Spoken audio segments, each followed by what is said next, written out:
எத்தனை நாட்டு தமிழரை இணைத்துவோம் ஒவ்வொரு நாளும், எத்தனை அமைப்பின் நட்பினை கொண்டோம் ஒவ்வொரு நாளும், எத்தனை கேள்விகள் எத்தனை பதில்கள் ஒவ்வொரு நாளும், எத்தனை எத்தனை எத்தனை எத்தனை ஒவ்வொரு நாளும்.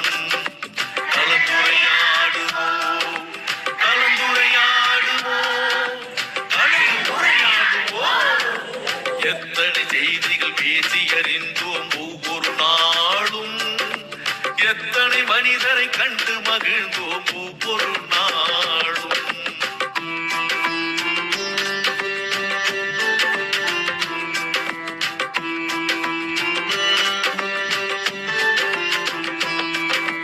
திருக்குறள் வாழ்த்து பாடினோம், இசை தமிழ் பாடலும் பாடினோம், அறிவு வளர்ச்சிக்கு தேவைப்படும் வழி அனைத்தும் அனைத்தும் தேடினோம், ஆற்றல் மிகுந்த மனிதரை எல்லாம் தேடி தேடி ஓடினோம், அவர் உரை முடிந்த பின்னால் நாமும் அவருடன் கலந்து பேசினோம், உடல் நலம் பேசினோம், மனநலம் பேசினோம், பேச வேண்டிய வாழ்வின் செய்திகள் அடுக்கி அடுக்கி பேசினோம், சான்றிதழ் தந்தோம், வலையொலி தந்தோம், அன்பும் நன்றியும் போற்றினோம்.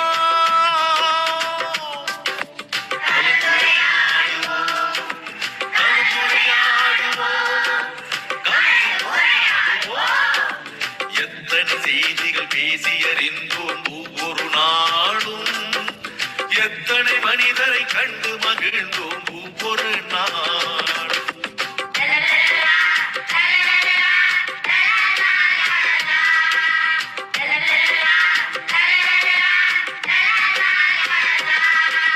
சங்க தமிழும் பேசினோம், இன்றைய தமிழும் பேசினோம், எந்த தமிழை பேசினாலும் நாம் பகுத்தறிவுடனே பேசினோம், தொல்லிய தொடங்கி சுவடிகள் வரையில் தோண்டி தோண்டி பேசினோம், பெண்ணியம் தொடங்கி சூழ்நிலை வரையில் ஆய்ந்து தோய்ந்து பேசினோம், கவிதைகள் பாடினோம், கதைகளும் கூறினோம், பட்டிமன்றத்து நிகழ்வுகள் கூட பார்த்து பார்த்து பேசினோம், பிள்ளைகள் தொடங்கி பெரியவர் வரையில் இணைப்புரை தந்து பேசினோம்.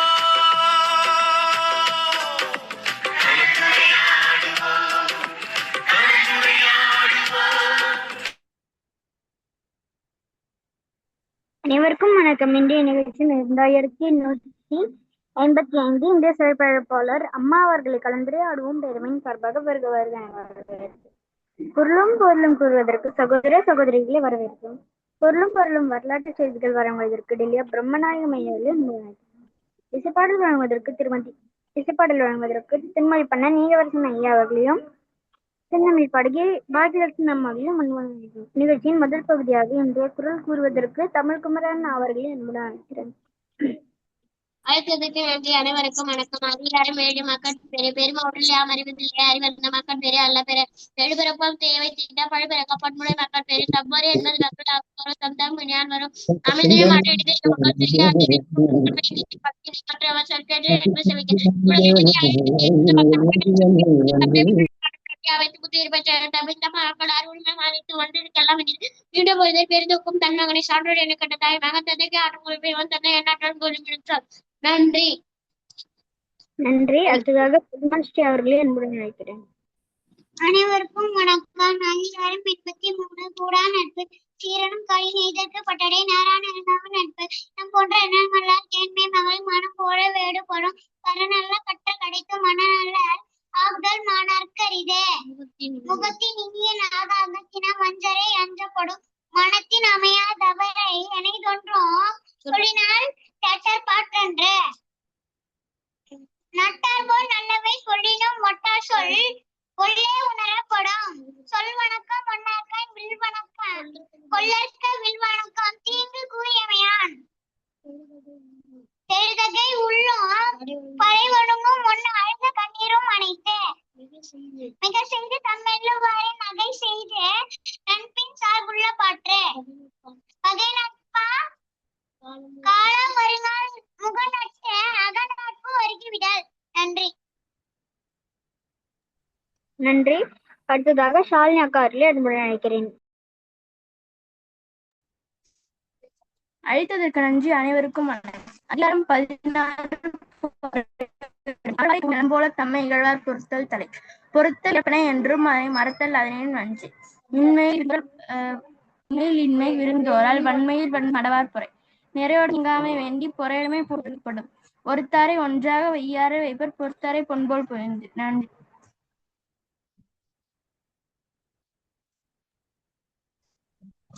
நன்றிங்க.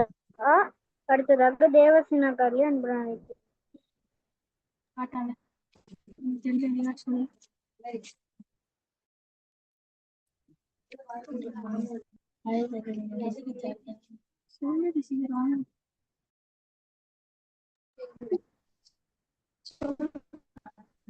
அழைத்ததுக்கு நன்றி. மைந்தி இல்வாழ்க்கை இல்வாழ்வன்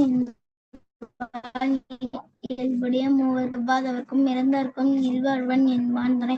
தென்புலத்தால் தெய்வம் விருந்தொக்க தானேன் சார்ந்த ஐம்புலத்தாறு ஓம்பால் தலை பழியஞ்சி பார்த்த நுழைதாயின் இல்வாழ்க்கை வழியஞ்சி எஞ்சான்றின்மேல் அன்பு மரணம் உடைத்தாயின் இல்வாழ்க்கை பண்பும் பயணம் அது. நன்றி. நன்றிங்கக்கா. அடுத்ததாக பொருளும் வரலாற்று செய்திகள் வழங்குவதற்கு டில்லியா பிரம்மநாயகம் அவர்களை அன்புடன் அழைக்கிறேன். அழைத்ததற்கு நன்றி இசான். இன்றைய நிகழ்வு என் குரல் கூடாநட்பு அதிகாரத்தினுடைய 5வது குரல். மனத்தின் அமையாதவரை எனைத்தொன்றும் சொல்லினால் தேரற்பாற்று அன்று. மனம் வேறு செயல் வேறாக இருப்பவர்களின் சொற்களை நம்பி எந்த ஒரு தெளிவான முடிவையும் எடுக்க இயலாது. இனி வரலாற்றில் இன்று மே மாதம் 20ஆம் நாள். இதே நாளில் 1498ஆம் ஆண்டு போர்ச்சுகீசிய மாலுமி வாஸ்கோட கமா இந்தியாவின் கோழிக்கோடு நகரை அடைந்தார். 1521ஆம் ஆண்டு பாம்பிலூனா நகரில் இடம்பெற்ற போரில் லயோலா இஞ்ஞாசி காயமடைந்தார். 1570ஆம் ஆண்டு உலகின் முதலாவது நவீன நிலப்பட தொகுப்பை நிலப்பட வரவியலாளர் ஆப்ரஹாம் ஒட்டியலீசு வரைந்தார். 1605ஆம் ஆண்டு உரோமை சேர்ந்த கத்தோலிக்க குரு தத்துவ போதக சுவாமிகள் மத பரப்புனராக கோவா வந்து சேர்ந்தார். 1869ஆம் ஆண்டு யாழ்ப்பாணத்தில் தொலைத்தொடர்பு இணைப்பு வேலை நிறைவடைந்தது. 1875ஆம் ஆண்டு அனைத்துலக முறை அலகுகள் முறைமையை ஏற்படுத்துவதற்கான ஒப்பந்தத்தில் 17 நாடுகள் கையெழுத்திட்டன.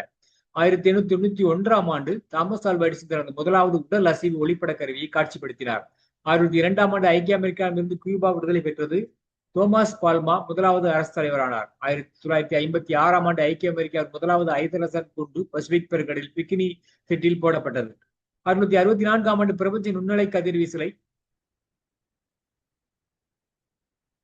ராபர்ட் உட்பர்டோ வில்சன் கண்டுபிடித்தார். 1965ஆம் ஆண்டு எகிப்து கெய்ரோ நகரில் பாகிஸ்தானிய வானூர்தி தரையிறங்கும் போது ஏற்பட்ட விபத்தில் 119 பேர் கொல்லப்பட்டனர். 1983ஆம் ஆண்டு எய்ட்ஸ் நோயை உண்டாக்கும் HIV தீமை நுட்பங்களால் கண்டுபிடிக்கப்பட்ட செய்திகள் முதல் முறையாக 1985ஆம் ஆண்டு வாய்ஸ் ஆஃப் அமெரிக்கா கியூபாவுக்கு வானொலி செய்தி. 2002ஆம் ஆண்டு வடக்கு இத்தாலியில் ஏற்பட்ட நடுக்கத்தில் 27 பேர் உயிரிழந்தனர். 2000ஆம் ஆண்டு அமெரிக்காவில் ஒல்கலோமா நகரில் நிலக்காற்றினால் 24 பேர் உயிரிழந்தனர், 27 பேர் காயமடைந்தனர். இதே நாளில்தான்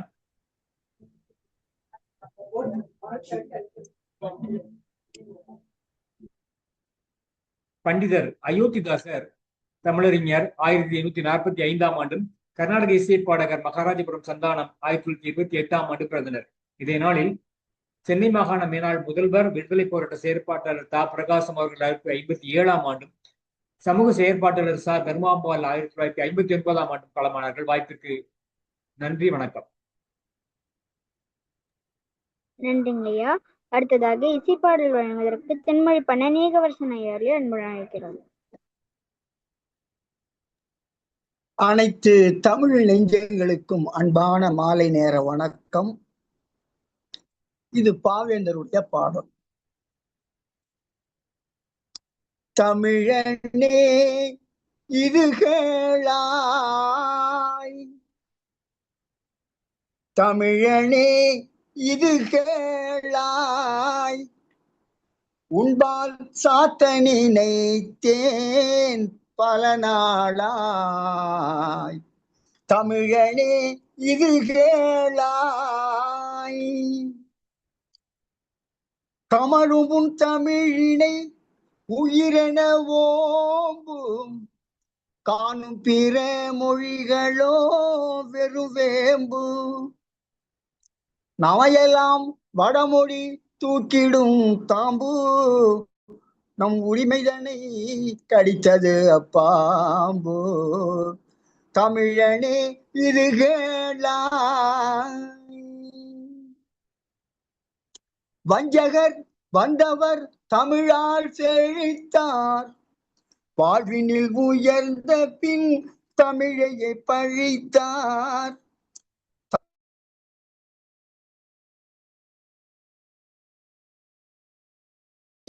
ஒழுக்கங்கள் பற்பல அழித்தார், நாம் உணர்ந்தோம் பின்னால் அவரஞ்சி விழித்தார்.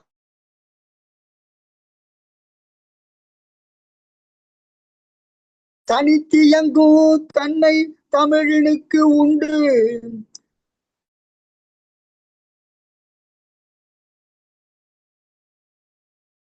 பல நூலெல்லாம் கண்டு காத்ததும் அழித்ததும் தமிழ் செய்த தொண்டு. காத்ததும் அழித்ததும் தமிழ் செய்த தொண்டு.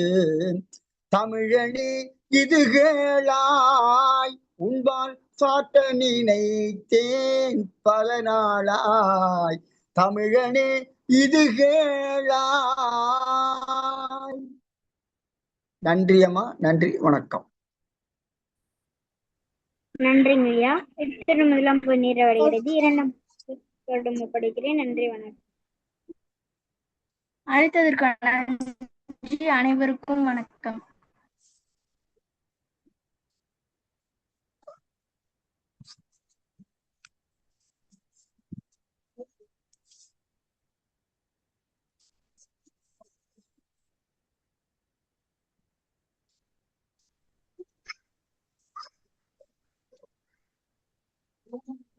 நீங்க என்ன வினா எனக்கு தெரிய மாட்டேங்குது. கலந்துரையாடுவோம் பேரவை தமிழ்நாடு நடத்தும் பட்டறிவு களம். நிகழ்வு எண் 2155 20/5/2020.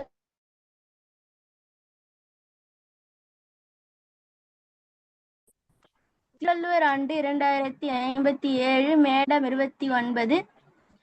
இன்றைய சிறப்பழைப்பு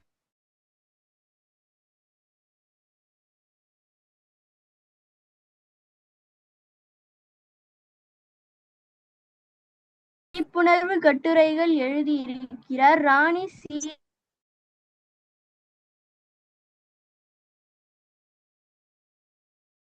கூட்டங்களில் பேசியிருக்கிறார். பணி ஓய்வு கூட்டங்களில்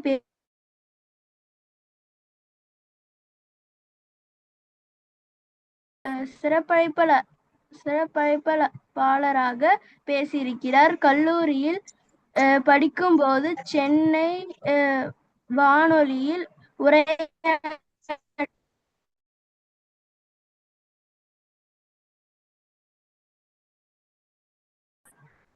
தங்கள் 6 மணி வரை உரையாற்றலாம். தொடங்கலாம்.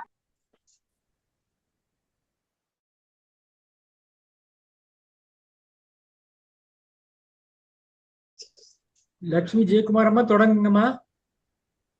மதிப்பிற்குரிய தலைமை ஒருங்கிணைப்பாளர் தமிழ் இயலன் ஐயா அவர்களுக்கும், நீதியரசர் ஐயா அவர்களுக்கும், திருக்குறள் காமராஜ் ஐயா அவர்களுக்கும், திரு பிரம்மநாயகம் ஐயா அவர்களுக்கும், குரல் கண்மணிகள் பத்மஸ்ரீ, இஷான், ஷாலினி ஆகிய அனைவருக்கும் எனது மாலை வணக்கத்தை தெரிவித்துக் கொண்டு எனது உரையை துவங்குகிறேன்.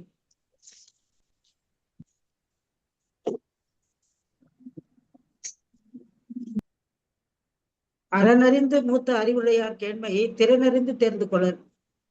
நம்முடைய ஐயன் வள்ளுவன் இப்படி சொல்றாரு. அவர் அறிவுடையார் கேண்மை அப்படின்னு மட்டும் சொல்லல, மூத்த அறிவுடையார் கேண்மைன்னு சொல்றாரு. அந்த மூத்த அறிவுடையார் கேண்மைன்னு சொல்லி அதோடு நிறுத்தல. அவர் என்ன சொல்றாரு? அரண் சார்ந்து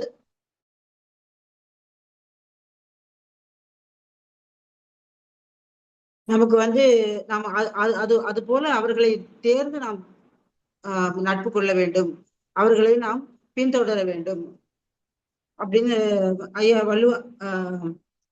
ஐயன் வள்ளுவன் சொல்றாரு. அதாவது வெறும் அறிவுடையார் கேண்மைன்னு சொல்லாம மூத்த அறிவுடையார் கேள்வி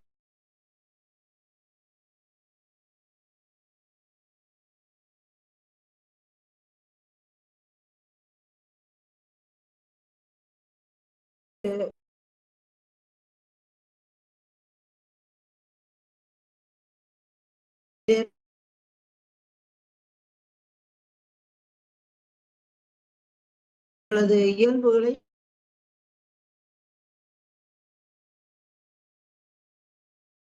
உறுப்பினரே நட்பு கொள்ள வேண்டும்னு சொல்லிட்டு ஔவையாரும் சொல்றாங்க. ஆனா இன்னைக்கு பாருங்க, அதுக்கெல்லாம் எதுக்குமே நேரம் இல்லை. வயசாயிடுச்சுனாலே என்ன சொல்றாங்க, நம்முடைய பிள்ளைகள் என்ன சொல்றாங்க, அப்பா நீங்க 50 ஆண்டுக்கு முன்னாடி பேசிக்கிட்டு இருக்கீங்க, இப்ப எல்லாமே நிலைமை மாறிடுச்சு, நீங்க கொஞ்சம் சும்மா இருங்க.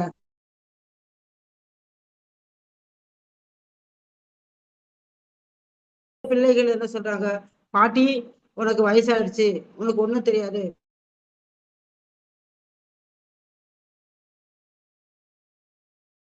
பேர பிள்ளைகள் சொல்லி கேட்காத வயதானவர்களே இல்லை.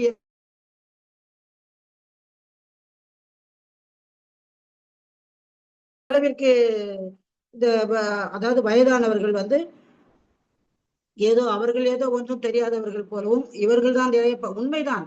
அவர்கள் இப்போது வந்து இப்போது இருக்கும் ஒரு 60-70 வயதுகளில் இருக்கும் எல்லோரையும் விட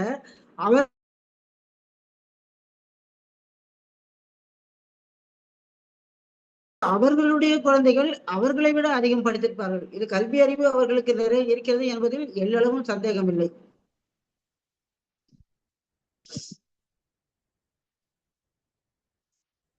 ஆனால் ஏட்டு சுரைக்காய் கறிக்கு உதவாது.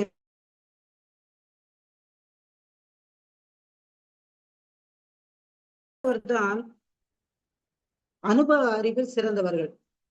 அதாவது படிப்பறிவு, அனுபவ அறிவு, அதுதான் படிப்பறிவு, பட்டறிவு.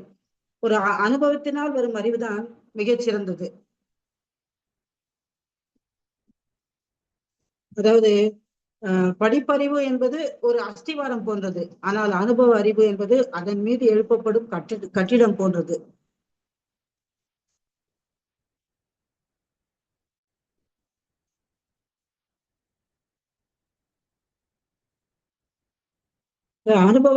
அனுபவ அறிவு எப்படி இருக்கும்னு பாத்தீங்கன்னா, நம்ம ஊர்ல வயசான பெரியவங்க வெளியே வந்து அப்படியே வானத்தை பார்த்து இன்னைக்கு கண்டிப்பா மழை வரும், லேசான மழை வரும், இல்லாட்டி கனமழை, ஏதாவது ஒண்ணு தெளிவா சொல்லுவாங்க. ஆனா இவர்கள் வந்து கல்வி அறிவு உடையவர்கள், அந்த விஞ்ஞான கருவிகளை எல்லாம் வச்சுக்கிட்டு வெப்பமானி அப்புறம் காற்றழுத்தமானி எல்லாத்தையும் வச்சுக்கிட்டும் அவங்க சொல்ற ஒரு இது பாத்தீங்கன்னா, வானிலை அறிக்கை பாத்தீங்கன்னா, இன்று லேசான மழையோ அல்லது மிதமான மழையோ அல்லது கனமழையோ, இப்படி எதையுமே அவங்க தெளிவா சொல்ல மாட்டாங்க.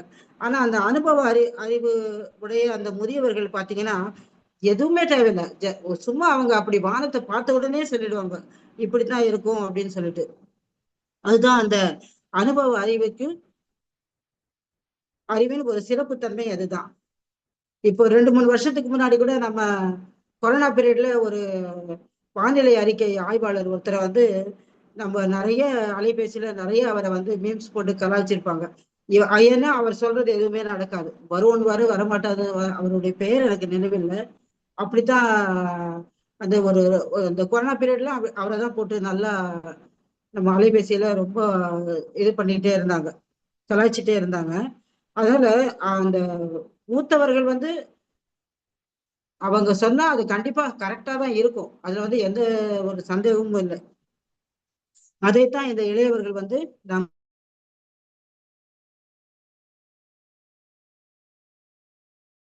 தெரியுமா, ideas are more powerful than knowledge அப்படிங்கிறார். நீ என்னதான் படிச்சாலும், நிறையவே படிச்சிருந்தாலுமே ஒரு குறிப்பிட்ட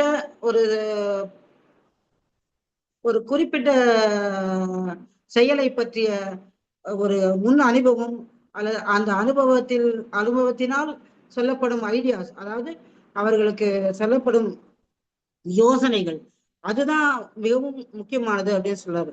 ஏன்னா அந்த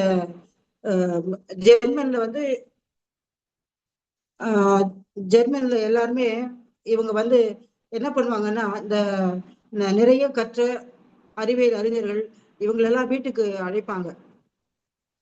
அதே மாதிரிதான் ஐன்ஸ்டைன் வீட்டுல கூட அழைச்சிருக்காங்க. நான் ஏற்கனவே ஆல்பர்ட் ஐன்ஸ்டைன் வரலாறு பத்தி நான் சொல்லும் போது சொல்லியிருக்கேன். அவர்களை அந்த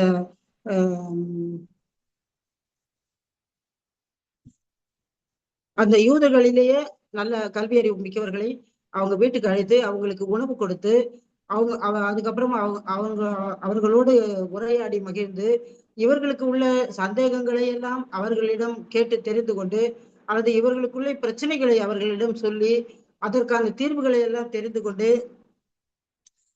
பிறகு அவர்களுக்கு பரிசு பொருட்களை கொடுத்து அவர்களை வழி அனுப்பி வைப்பார்கள்.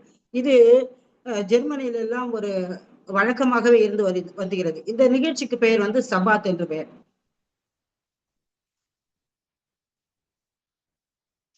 இது ஐன்ஸ்டைன் சொன்னது வந்து 100க்கு 100 உண்மை என்பதை ஒரு உண்மை சம்பவமே நமக்கு வந்து நிரூபிக்கிறது.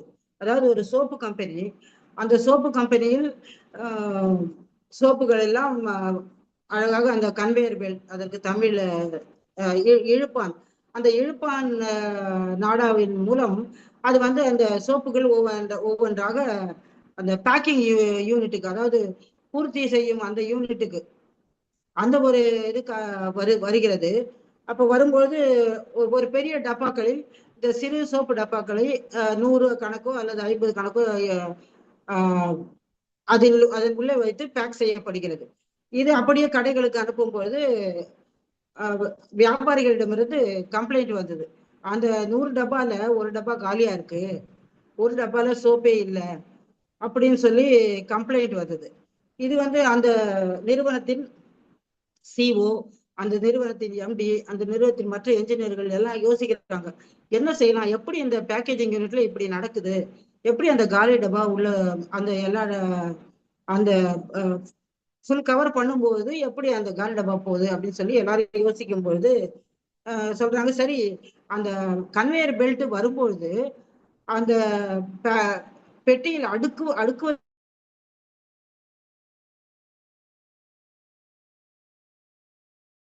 அதை வந்து செக் பண்ண சொல்லலாம்.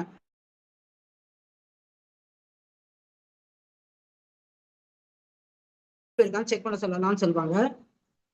அதுக்கு அப்போ யோசிப்பாங்க, சரி அப்போ எத்தனை ஸ்டாஃபை நம்ம அப்பாயிண்ட் பண்ணணும், ஒரு 2 பேர் பண்ணலாமா, ஷிஃப்ட்ல காலையில இருந்து இரவு ஒருத்தர், அப்புறம் இரவுல இருந்து மறுபடியும் மீண்டும் காலை ஒருவர் அப்பாயிண்ட் பண்ணலாமான்னு பேசிக்கிட்டே இருக்கும்போது ஒரு வயதில் முதிய ஒரு செக்யூரிட்டி ஆபீசர் அங்க கேட்டுக்கிட்ட அமர்ந்து கொண்டிருக்கிறார். அவர் வந்து என்ன பண்றாரு, உள்ள வந்து இந்த சிஇஓ கிட்ட எல்லாம் சொல்றாரு, ஐயா நான் ஒரு யோசனை சொல்லட்டுமா அப்படின்னு கேட்கிறாரு. அப்ப அந்த சிஇஓ அதுக்கப்புறமா அந்த எம்டி எல்லாருமே வந்து ஆச்சரியமா இருக்கு, என்ன இவரு ஒரு செக்யூரிட்டி ஆபீசர் என்ன சொல்ல போறாரு இவரு அப்படின்னு. அப்ப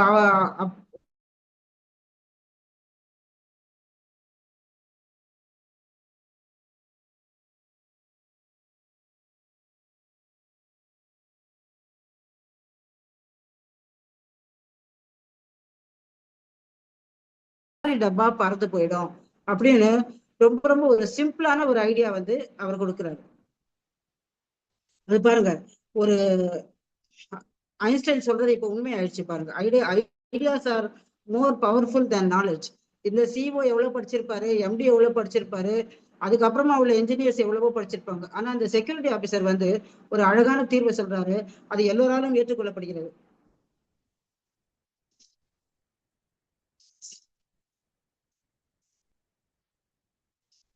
அது போலதான் வெளிநாட்டில் வசிக்கும் ஒரு கணவன் மனைவி என்ன செய்யறாங்க, திடீர்னு நடுராத்திரியில குழந்தை அழ ஆரம்பிக்குது. அவர்களுக்கு என்ன பண்றது, ஒரு இளம் திருமணமான புதிதில் இருக்கும் ஒரு இளம் குழந்தை பிறந்திருக்கிறது, ஒரு இளம் தம்பதிகள். அவங்களுக்கு என்ன பண்றது, குழந்தையோட அழுகை எப்படி அடக்குறது, அவங்க கூகுள்ல சர்ச் பண்றாங்க, ஏஐ கிட்ட கேட்கறாங்க, எல்லாமே பண்ணியும் அந்த குழந்தையோட அழுகையை அவங்களால நிறுத்த முடியல. அதுக்கப்புறமா அவங்களுக்கு ஞாபகம் வருது, சரி நம்ம எவ்வளவு என்ன நேரமா இருந்தாலும், இது நள்ளிரவு நேரமா இருந்தாலும் பரவாயில்ல, நம்ம அம்மாவுக்கு ஃபோன் பண்ணலாம்னு சொல்லிட்டு அவங்க அம்மா கிட்ட ஃபோன் பண்றாங்க. அப்ப அந்த அம்மா சொல்றாங்க, ஒரு துண்டு வசம்பு இழைச்சி பால்ல இழைச்சி குழந்தைக்கு கொடுமா சரியாயிடும் சொல்றாங்க. அதே மாதிரி அவங்களும் அந்த வசம்பு இதெல்லாம் இவங்க வந்து ஏற்கனவே கொடுத்து அனுப்புறாங்க, அவங்க போகும்போதே சொல்லி அனுப்புறாங்க. ஆனா அவங்க அதெல்லாம் அவங்களுக்கு நினைவில்லை. இல்லாம கூகுள்ல தேடுறாங்க, ஏஐ கிட்ட கேட்கறாங்க, எல்லாம் பண்றாங்க. அதுக்கப்புறம் சரி அம்மா சொன்ன உடனே அந்த வசம்பை வந்து சுட்டு இழைச்சி குழந்தைக்கு கொடுத்த உடனே குழந்தை உடனே அழுகையை நிறுத்திருச்சு. இதுதான் அனுபவ அறிவு. ஏட்டறிவுக்கும் அனுபவ அறிவுக்கும் உள்ள வித்தியாசம் இதுதான்.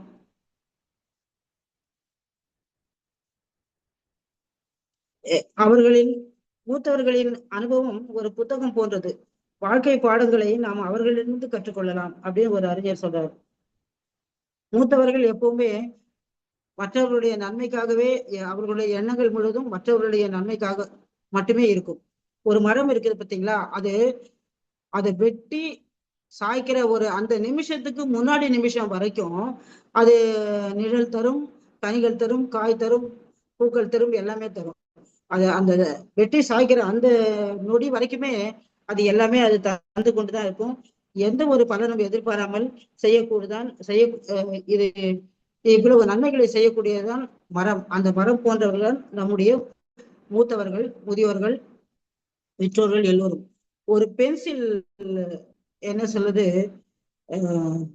ரப்பர் கிட்ட சொல்லிச்சான் ஒரு பென்சில், பாரு எனக்கு ரொம்ப கஷ்டமா இருக்கு, நான் பண்ற தப்புக்கெல்லாம் நீதான் ரொம்ப என்னை திருத்தி நீ தேஞ்சி போற, கரைஞ்சி போற, நான் பண்ற தப்புக்கெல்லாம் நீ கஷ்டப்படுற, எனக்கு அது ரொம்ப வருத்தமா இருக்கு அப்படின்னு அந்த பென்சில் சொல்லிச்சான். அதுக்கு அந்த ரப்பர் சொல்லிச்சான், பரவாயில்ல, எனக்கு அதனால ஒன்றும் பிரச்சனை இல்லை, நான் தேஞ்சாலும் பரவாயில்ல, நான் தேஞ்சாலும் நான் கரைஞ்சாலும் பரவாயில்ல, ஆனா நான் தெரிஞ்சாலும் பரவாயில்ல, நான் கரைஞ்சாலும் பரவாயில்ல, நீ உன்னோட தவறுகளை திருத்திக்கிட்டு நீ நல்லா இருந்தேன்னா எனக்கு அதுவே போதும் அப்படின்னு அந்த ரப்பர் சொல்லுதான். அந்த ரப்பர் வேற யாருமே இல்லைங்க, அந்த ரப்பர் வேற யாரும் இல்லை, நம்முடைய பெற்றோர். நம்முடைய பெற்றோர் தான் அவங்க தன்னை வருத்திக்கிட்டும் அவங்க நாம நல்லா இருக்கணுங்கிறதுக்காக அவங்க தன்னை வருத்திக்கவும் தயாரா இருப்பாங்க. அவர்கள் உயிரை கூட கொடுப்பதற்கு தயாராக இருப்பார்கள். அவர்கள் தான் பெற்றோர்கள். தியாகத்தின் மறு உருவம் என்றால் அது மிக இல்லை. மூத்த அறிவுடையார் கேண்மை என்று சொன்ன வள்ளுவர் பேதையர் கேண்மை பற்றியும் சொல்கிறார். ஊதியம் என்பது ஒருவருக்கு, பேதையர் கேண்மை உரியவிடல் என்கிறார். அறிவில்லாதவரோடு செய்யும் நட்பை கைவிட வேண்டும் என்கிறார்.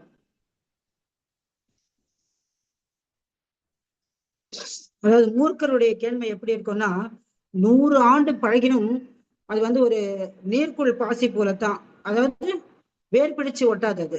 100 ஆண்டு பழகினும் மூர்க்கர் கேண்மை நீர்க்குள் பாசி, வேர் கொள்ளாதே. ஆனா ஒரு நாள் பழகினும் பெரியோர் கேண்மை இரு நிலம் பிளக்க வேர் வீழ்க்குமே. அதாவது அதான் அந்த அனுபவத்தில் முதிய பெரியோர்கள் இப்படித்தான் இருப்பார்கள் அப்படிங்கிறத. ஆனா மூர்க்கர்கள் எப்படி இருப்பாங்க? எனவே நாம் என்ன பண்ணணும், நம்ம அனுபவத்தில் முதிய பெரியோர்களைத்தான் நாம் பின்பற்ற வேண்டும் என்று சொல்கிறார்கள். அது போலத்தான் சான்றோர்களின் சினம், அவங்களுக்கு கோபம், யார் மேலே அவங்க கோபம் இருந்தா கூட நீர்க்குமிழி போல அது மறைந்து விடும் அப்படின்னு சொல்றார். கல் பிளவோடு ஒப்பர் கயவர், கடும் சினத்து பொன் பிளவோடு ஒப்பாகும் சான்றோர் சினம். இந்த மூர்க்கருடைய சினம்பெல்லாம் எப்படி இருக்கும்னா, கல்லு பிளந்தா மாதிரி இருக்கும். அது மறுபடியும் ஒட்டுமா? எங்கேயாவது ஒட்டவே ஒட்டாது. கல் பிளவோடு ஒப்பர் கயவர், கடுஞ்சினத்து பொன் பிளவோடு ஒப்பாகும் சான்றோர் சினம். ஆனா இதே நல்ல அறிவுடையார், மூத்த அறிவுடையார், அவருக்கு எப்படி இருக்கும்னா, பொண்ணு உடைஞ்சாலும் உடனே நம்ம அதை பத்த வச்சுக்கலாம், அழகா அதை ஒரு அணிகலமா செஞ்சிடலாம். அவர்களுடைய சினம் இப்படித்தான் இருக்கும் சொல்றாரு. அதனாலதான் ஐயன் வள்ளுவன் என்ன சொல்றாரு, பெரியோர் செய்யும் சிறுபிழையெல்லாம் சிறியோர் செய்யும் சிறுபிழையெல்லாம் பெரியோர் ஐன் பொறுத்தல் கடனே அப்படின்னு சொல்றாரு.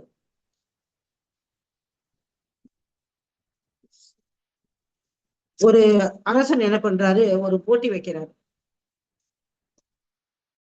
அவர் அதாவது ஒரு பனை மர துண்டு அடிப்பகுதியும் நுனி பகுதியும் வெட்டிட்டு என்ன பண்றாங்க, அதை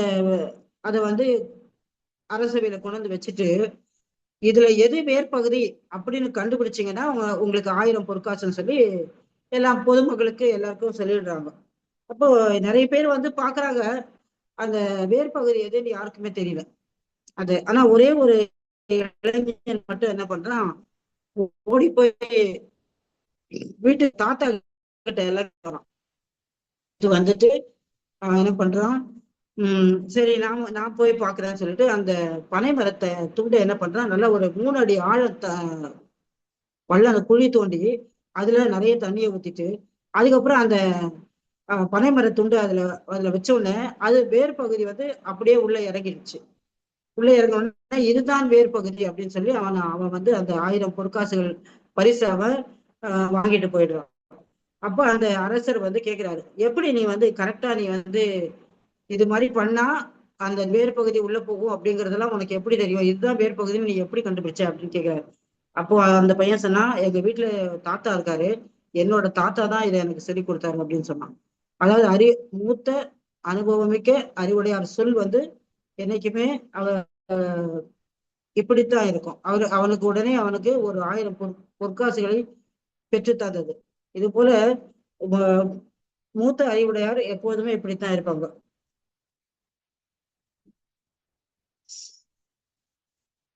என்னதான் கல்வி நிறைய படிச்சிருந்தாலும் ஆனா அந்த அனுபவ அறிவுக்கு முன்னாடி இதெல்லாம் ஒண்ணுமே அவங்க வந்து தோத்து போயிடுவாங்க. இவர்களுடைய ஒரு சூட்சமமான சொற்கள், அவர்களுடைய சூட்சமமான ஒரு ஆலோசனைகள், இவை எல்லாமே வந்து பாத்தீங்கன்னா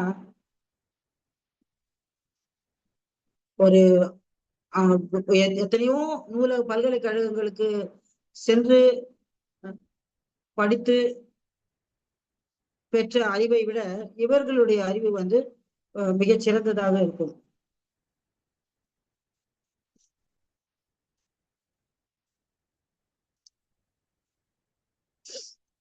அண்மையில வாட்ஸ்அப்ல வந்த ஒரு இதுதான் அது ஒரு செய்தி.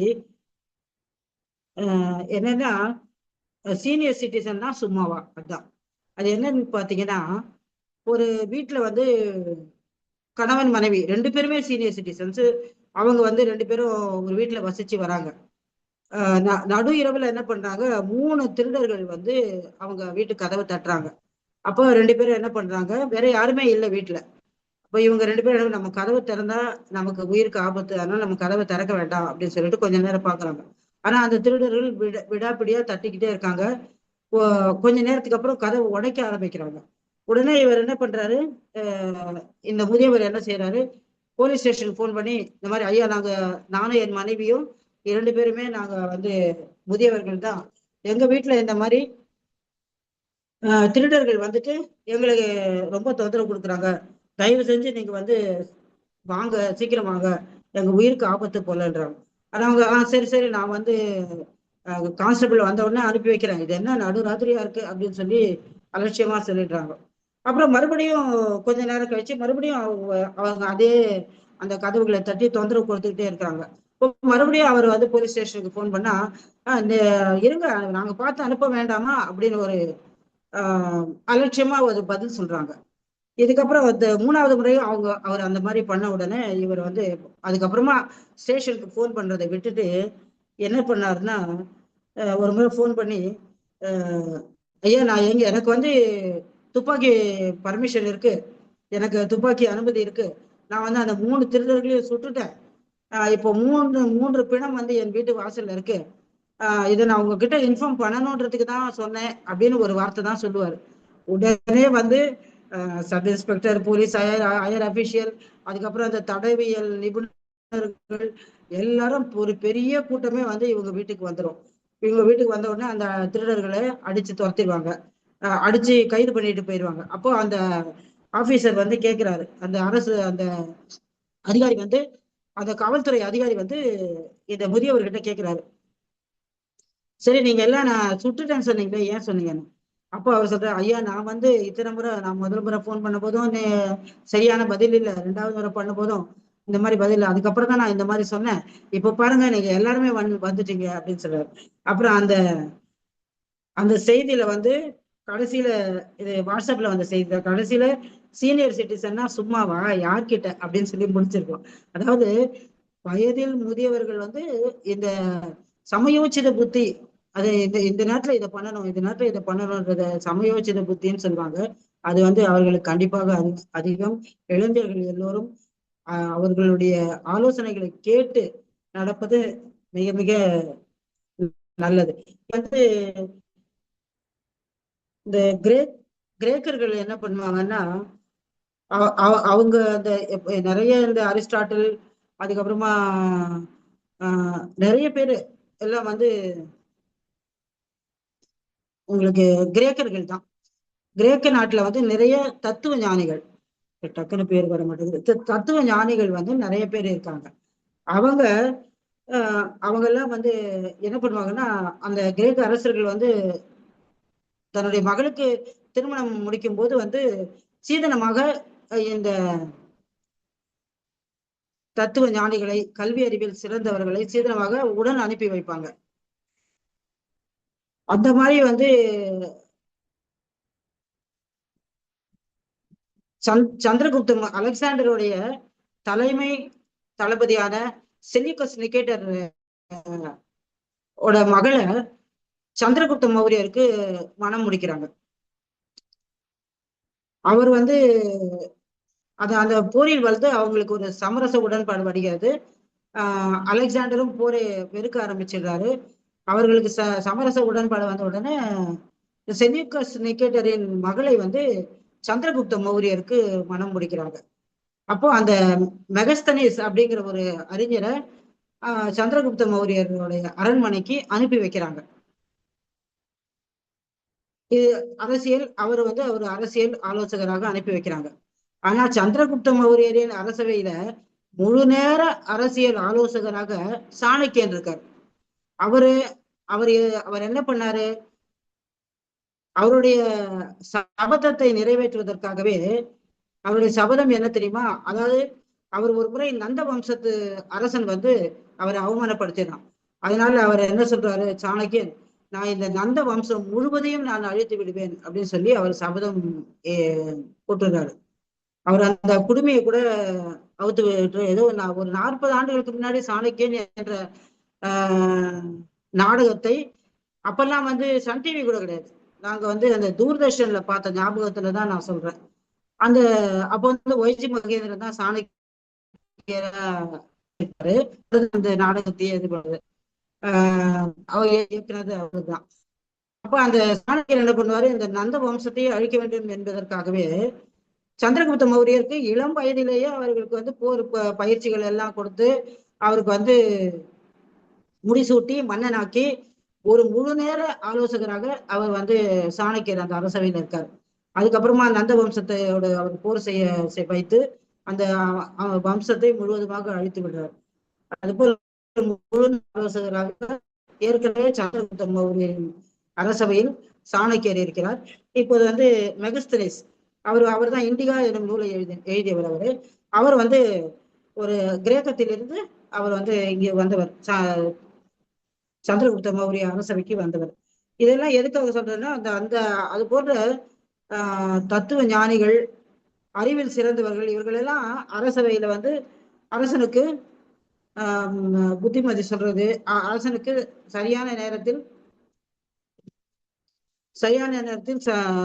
ஆலோசனைகள் வழங்குவது, இப்படி எல்லாம். அதுக்காக அது வந்து தொன்று தொட்டு நிறைய அது அந்த வழக்கம் வந்து நிறைய நம்ம வந்து படிச்சிருக்கோம்.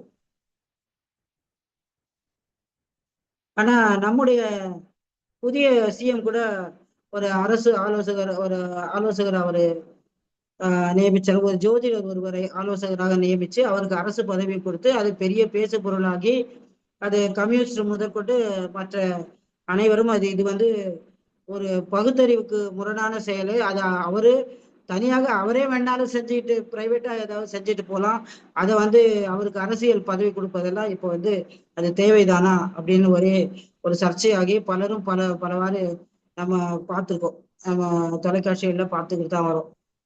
இது ஏற்கனவே வந்து அம்மா கூட செஞ்சாங்க. யானைகளுக்கு, கோயில்களுக்கு யானைகளை வழங்குவது, யானைகளுக்கு புத்துணர்ச்சி வழங்குவது எல்லாமே அது நன்மையான நல்ல காரியம்தான். அவை எல்லாம் செய்ய வேண்டியதுதான், எல்லாமே உண்மைதான். கோயில்களுக்கு தானமாக வழங்குவது எல்லாமே நல்லதான். ஆனால் அதை ஒரு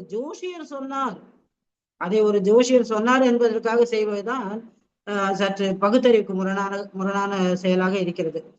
இதுதான் நீங்க வந்து அதைத்தான் இப்ப இவரும் அது அப்படியே ஃபாலோ அந்த அதே நபர் தான் என்று நினைக்கிறேன். இவர் வந்து இப்போ அவர் வந்து ஆலோசகராக இவர் நியமித்திருக்கிறார்.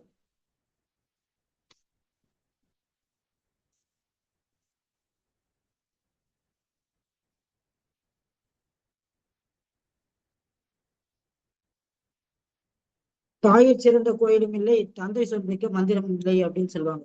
ஆனா தாய் தந்தை மட்டும் இல்லைங்க, நம்முடைய ஆசிரியர்கள், வயதில் மூத்த நம்ம வீட்டில் இருக்கும் தாத்தா பாட்டிகள் எல்லோருமே அந்த குடும்பத்தில் உள்ளவர்களின் நன்மைக்காக மட்டுமே தான் அவர்கள் சொல்லும் ஒவ்வொரு அறிவுரையும் அந்த குடும்பத்தில் இருப்பவர்களின் நன்மைக்காக மட்டும்தான் இருக்குமே தவிர அவர்கள் கெட்டு போவதற்காக எதுவுமே சொல்வதில்லை. ஆனா இதுல பாருங்க, இதுல ஒரு விதிவிலக்காக இந்த அப்பான்ற படத்துல அந்த ஒரு பையன் இருப்பான். அந்த பையன் ஏற்கனவே வளர்ச்சி இல்லாத பையன், வளர்ச்சி சற்று குறைவான பையன், மற்ற மாணவர்களை விட வளர்ச்சி சற்று குறைவான பையன். அவன் என்ன பண்ணுவான், மற்ற மாணவர்கள் அப்ப ஏற்கனவே மாணவர்கள் அவனை வந்து கேலி பண்ணுவாங்க. அவன் கொஞ்சம் வளர்ச்சி கம்மியா இருக்கிறத கேலி பண்ணுவாங்க. அவனுடைய பெற்ற தகப்பன் என்ன செய்வாரு, இருக்கிற இடம் தெரியாம இருக்கணும், நீ இருக்கிற இடம் தெரியாம இருக்கணும், நீ இருக்கிற இடம் தெரியாம இருக்கணும் என்று அவனை தட்டி தட்டி அவனை வந்து சொல்லி அவனை வந்து எந்த ஒரு இதுலயும் பங்கு கொள்ளாம அவனை ரொம்ப என்ன சொல்றது, அவரை வந்து தந்தை மகன் காட்டும் உதவி தன் மகன் அவையத்து முந்தி இருப்ப செயல் சொல்ற மாதிரி அவர் அதுக்கு ஆப்போசிட்டா என்ன செய்வார், அவருக்கு எதிராக என்ன சொல்வாரு, நீ வாயை திறக்காத, நீ சைலண்டா, நீ இருக்கிற இடம் தெரியாம இருன்னு சொல்லிக்கிட்டே இருப்பாரு. ஆனா அவனுடைய பள்ளி ஆசிரியர் என்ன பண்ணுவாரு, நீ எதுக்கும் கவலைப்படாத, உனக்கு கவிதை எழுதக்கூடிய ஒரு திறமை உனக்கு இருக்கு, அதனால நீ நல்லா கவிதை எழுது, கண்டிப்பா நீ வந்து ஜெயிச்சிருவ அப்படின்னு ஒரு கவிதை போட்டிக்கு அவரை கவிதை எழுத சொல்றாரு. அந்த பையன் கவிதை எழுதி அதுல முதல் பரிசும் பெற்று அவன் வந்து கடைசியா பள்ளியில வந்து அவன் படிக்கும் அந்த பள்ளியில ஒரு பாராட்டு விழா நடக்கிறது. அப்ப எல்லோரும் வந்து அந்த குழந்தையை பாராட்டி பேசுகிறார்கள். அப்போதுதான் மற்ற மாணவர்களுக்கெல்லாம், அடடா நம்ம வந்து இவன் கொஞ்சம் வளர்ச்சி கம்மியா இருக்குன்னு நம்ம இப்படியெல்லாம் நம்ம வந்து அவனை வந்து எப்படியெல்லாம் பேசியிருக்கோம், ஆனா இப்ப பாத்தியா அவன் வந்து இந்த மாதிரி ஒரு முதல் பரிசு வாங்கி ஒரு கவிஞன்கிற பட்டத்தையே அவன் வாங்கிட்டான் அப்படின்னு மற்ற மாணவர்களுக்கெல்லாம் ஒரு ஆச்சரியமா இருக்கும். அப்புறமா அந்த பையனை வந்து ஏற்புரை வழங்குறதுக்காக கூப்பிடுறாங்க. கூப்பிட்டு அவன் வந்து மேடை ஏறி வந்தவுடன் அவன் என்ன சொல்றான், எல்லாரும் நினைக்கிறாங்க அவன் தந்தை அவருடைய அப்பாவை பத்தி தான் சொல்லுவான் அப்படின்னு பெருமையா சொல்லுவான்னு நினைச்சுக்கிட்டு இருக்கிறாங்க. அப்போ வந்து அந்த குழந்தை மேடை ஏறின உடனே சொல்லும், என்னுடைய இந்த வளர்ச்சிக்கு காரணம் என் தந்தை அல்ல, தயா தான் அப்படின்னு சொல்லுவோம். அதாவது தயா என்பவர் ஆசிரியரை அப்பா என்று அழைக்கும் மாணவர் எவ்வளவு பெரிய விஷயம் பாருங்க. இவங்க எல்லாம் தான் அந்த ஆசிரியர் வந்து அந்த அந்த பையன் வந்து நன்றாக வர வேண்டும், நன்றாக அவன் வந்து முன்னுக்கு வர வேண்டும், அவன் ஒரு கவிஞனாக வேண்டும் என்றெல்லாம் அவன் வந்து நிறைய அவனுக்காக உதவிகள் செய்து அவனை முன்னேற்று அவன் ஒரு கவிஞன் என்று அறியப்படுகிறான். அந்த அளவிற்கு செய்த சமுத்திரகனி அவர்களே அந்த பையன் வந்து தயா அப்பா என்று அழைக்கிறான். அதாவது எந்த இதுலயும் நம்ம எந்த மாணவர்களையும் நம்ம இப்படி வந்து கேள்விப்பட்டே இருக்க மாட்டோம். ஒரு பள்ளி மாணவன் தன் தந்தையை விட்டுட்டு தன்னுடைய ஆசிரியரை தயா அப்பா என்று அழைப்பான். அதுபோல அவர்கள் வந்து பெரியவர்கள், மூத்தவர்கள், நம்மில் வயதில் முதியவர்கள், பெற்றோர், ஆசிரியர்கள் என்று எல்லோருமே எப்படித்தான் இந்த பெற்றோர் வந்து சற்று விதிவிலக்கானவர்கள். அவன் என்ன சொல்றாரு, அந்த பையனை நீ இருக்கிற இடம் தெரியாம இருன்னு சொல்லி அந்த பையனை அவர் வந்து தன்னுடைய தந்தை, அந்த பையனோட தந்தை வந்து அப்படி சொல்றாரு. ஆனா ஆசிரியர் வந்து என்ன செய்வாரு, நீ நல்லா பண்ண, நீ நல்லா கவிதை எழுது, நீ கண்டிப்பாக நீ முதல் பரிசு வாங்குவாய், நீ எழுது அப்படின்னு சொல்றாரு. அதைத்தான் வந்து சொல்றது. நம்ம வந்து மூத்த மூத்த ஆஹ் அதுதான் நம்முடைய ஐயன் வள்ளுவன் வந்து மூத்த அறிவுடையார் கேள்வின்னு சொன்னாரு. அதோட அறனறிந்து அப்படின்னு சொன்னாரு. வெறும் மூத்த அறிவுடைய, முதல்ல அறிவுடையார் கேள்வி அப்படின்னு சொல்லாம மூத்த அறிவுடையார் கேள்வி தான், அதாவது அனுபவ அறிவில் மிக்கவர்கள் அப்படின்னு சொல்றாரு. அதோடு இல்லாம அறனறிந்து அந்த மூத்த அறிவுடையார் வந்து அறம் சார்ந்த வாழ்க்கை வாழ்கிறார்களா என்பதை நாம் தெரிந்து கொண்டுதான் அவர்களை பின்பற்றுவதோ நட்பு கொள்வதோ இருக்க வேண்டும் என்று நம்முடைய ஐயன் வள்ளுவன் சொல்கிறார். அதே நேரத்துல அது வந்து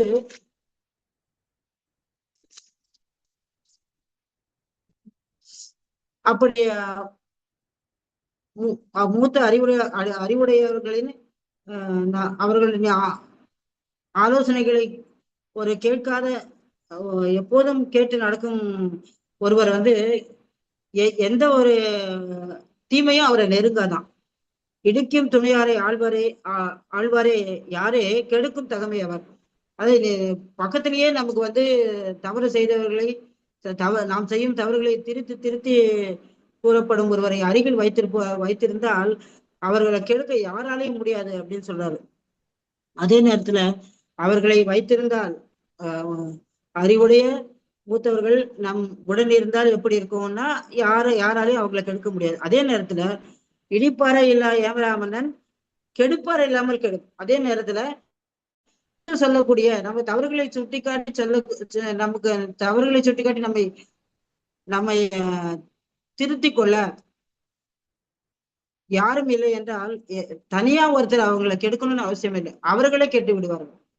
கெடுப்பாறை இல்லாமல் கெடும் அப்படின்னு சொல்றாரு.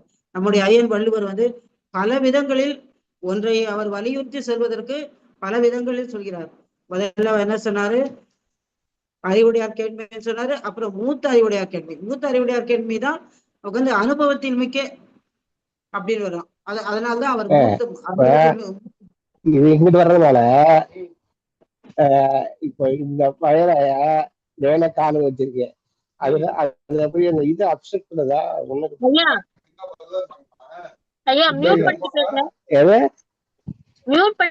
பேசுங்க. டைம் ஆச்சு.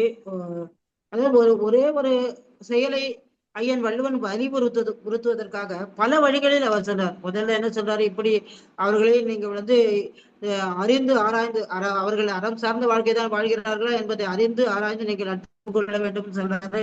அதே நேரத்துல உங்கள் தவறுகளை சுட்டி காட்டுபவர் அருகில் இருந்தால் உங்களை யாராலையும் கெடுக்க முடியாது,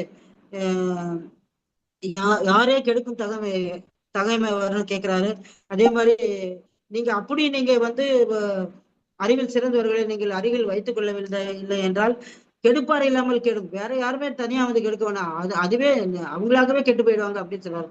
இப்படி ஐயன் வள்ளுவன் பல விதங்களில் ஒரே ஒரு செயலை நான் வலியுறுத்துவதற்காக பல விதங்களில் நம்ம அறிவுக்கு புலப்படுத்திய ஐயன் வள்ளுவனுக்கு எனது வணக்கங்களை தெரிவித்துக் கொண்டு எனது உரையை இத்தோடு முடித்துக் கொள்கிறேன். நன்றி. டைமும் ஆயிடுச்சுன்னு நினைக்கிறேன், மணி 6 ஆயிடுச்சு. எனவே நன்றி, வணக்கம். நன்றிங்க அம்மா. அடுத்ததாக வாழ்த்துறை வழங்குவதற்கு நீதியரசர் நடராஜன் ஐயா அவர்களை அன்புடன் அழைக்கிறேன். அனைவருக்கும் வணக்கம். இன்று நமது பேரவையின் சிறப்பு விருந்தினர் ஜெயக்குமார் அவர்கள் படிப்பறிவும் பட்டறிவும் என்ற தலைப்பில் அருமையான ஒரு உரையை ஆற்றி அமர்ந்திருக்கிறார். படிப்பறிவை விட பட்டறிவுதான் சிறந்ததாக விளங்கும் என்பது பலருடைய அனுபவத்தில் பல நிகழ்வுகள் நடந்திருக்கின்றன என்பதை நான் முதலில் பதிவு செய்கிறேன். நமது தமிழ்நாட்டின் முதலமைச்சராக படிக்காத மேதை, பச்சை தமிழன் என்று சொல்லக்கூடிய காமராஜ் அவர்கள் முதலமைச்சராக இருந்தார்கள். அவர் காலத்தில் மருத்துவ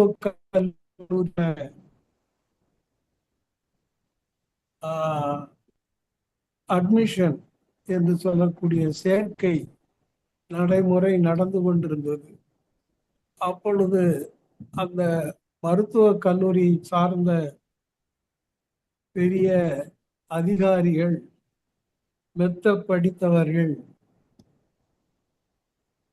காமராஜ் அவர்களிடம் வந்து, ஐயா, நாங்கள் சில மாணவர்களை சேர்த்து விட்டோம், ஆனால் இன்னும் ஒரு 10 மாணவர்களை சேர்க்க வேண்டியிருக்கிறது. இந்த விண்ணப்பங்களில் யாரை தெரிவு செய்வது என்பது எங்களுக்கு தெரியவில்லை, புரியவில்லை. அதனால்தான் உங்களிடம் இந்த கோப்புகளை கொடுக்கிறோம் என்று சொன்னார். அப்பொழுது காமராஜ் அவர்கள், சரி, என்னிடம் வைத்து விட்டு போங்கள், நான் பின்னர் உங்களை அழைக்கிறேன் என்று காமராஜ் சொல்லிவிட்டார். ஒரு 200க்கு மேற்பட்ட விண்ணப்ப படிவங்கள் அனுமதிக்கப்பட வேண்டிய மாணவர்கள் 10 மற்றும் 1-2 கூட. ஆனால் என்ன சொல்றேன், காமராஜ் அவர்கள், ஐயா ஐயா ஐயா திருக்குறள் காமராஜ் ஐயா, ஐயா திருக்குறள் காமராஜ் ஐயா, ஐயா ஒளித்தடை போட்டாச்சுங்கய்யா, ஒளித்தடை ஐயா ஐயா போட்டாச்சு. நான் அந்த காமராஜை பத்தி பேசிக்கிட்டு இருக்கேன். இந்த காமராஜ் இடையூறு செய்தார். அப்பொழுது முதலமைச்சர் காமராஜ் அவர்கள் அந்த அதிகாரிகள் போன ஒரு 5 நிமிடத்திலேயே அழைப்பு மணியை அடித்து அந்த அதிகாரிகளை வரவழைத்தார். இந்தாருங்கள், நான் தேர்வு செய்து விட்டேன், இந்த மாணவர்களுக்கு சேர்க்கையை போடுங்கள் என்று சொன்னார். அந்த அதிகாரிகளுக்கு பெரிய அதிர்ச்சி, வியப்பு, ஒண்ணுமே புரியல. ஐயா, நீங்க எப்படி தேர்வு செய்தீங்க? 20க்கு மேற்பட்ட விண்ணப்பங்கள் இருக்கின்றனவே, நீங்கள் 5 நிமிடங்களுக்குள் தேர்வு செய்து விட்டீர்களே, நீங்கள் எப்படி தேர்வு செய்தீர்கள் என்று கேட்டார்கள். அதற்கு காமராஜ் அவர்கள் சொன்னார்கள், விண்ணப்ப படிவத்திலே மாணவனுடைய தகப்பனார் கையெழுத்து இருக்கிறது. ஒவ்வொரு விண்ணப்பத்திலும் அந்த கையெழுத்தை பார்த்தேன். அதில் கைரேகை யார் யார் வைத்திருக்கிறார்களோ அவர்களை அப்படியே எடுத்து தேர்வு செய்து விட்டேன். இப்படி கை நாட்டு போட்ட பேர்வழியோடைய மகன்தான் மருத்துவராக வர வேண்டும் என்பதுதான் சரியான நீதியாக இருக்கும் என்பது எனது கருத்து என்று காமராஜ் அவர்கள் சொன்னபோது அந்த அதிகாரிகள் வியப்போடும் நல்ல மகிழ்ச்சியோடும் ஐயா அவர்களை, காமராஜ் ஐயா அவர்களை பார்த்தார்கள். இதுதான் ஒரு தலைவனுக்கு இருக்க வேண்டிய அறிவு. அவர் பள்ளிக்கூடம் போகாதவர், படிக்காத மேதை என்று சொன்னார்கள். அவர் தேர்வு செய்த அந்த பார்வையிலே ஒரு சமூக நீதி அங்கே வெளிப்படுகிறது. அதை நாம் கவனிக்க வேண்டும். படித்த பெற்றோருடைய பிள்ளை மருத்துவ படிப்பு படிப்பதை விட ஒரு கைரேகை வைத்த பெற்றோருடைய மகன் மருத்துவராக வேண்டும் என்று ஆசைப்பட்டவர் தான் நமது பச்சை தமிழர் காமராஜ் அவர்கள் என்பதை நான் சொல்லிக்கொள்ள விரும்புகிறேன். இது அவருடைய அந்த பட்டு அறிவுக்கான ஒரு வெளிப்பாடு. அடுத்து தந்தை பெரியார் அவர்களை எடுத்துக்கொள்வோம்.